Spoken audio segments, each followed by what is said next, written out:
Hi hello dears, ഞാൻ ഇന്ന് പാലട പായസം ഉണ്ടാക്കുകയാണ്. ഫസ്റ്റ് ടൈമാണ് ഉണ്ടാക്കുന്നത്.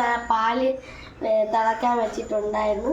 പാല് തിളച്ചു. ഇനി നമുക്ക് പാലട മിക്സ് ഇട്ട് കൊടുക്കാം.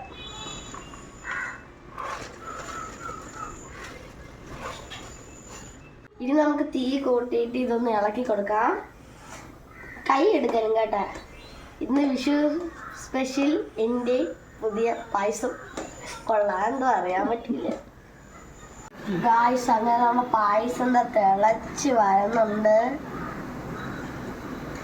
ഈ സിം ഇട്ടിട്ട് കുറച്ച് നെയ്യ് എടുക്കണം, ഇടണം. എന്നിട്ട് നമുക്ക് കുറച്ച് സമയം കൂടി ഇളക്കിയിട്ട് അടയ്ക്കണം.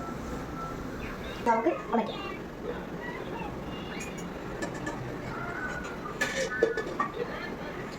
ഇനി നമുക്ക് തണുത്തിട്ട് അമ്മയുടെ ചിക്കൻ കറിയാണ് ഉള്ളത്, അത് എൻ്റെ പായസം കൊള്ളാതെ നോക്കാം.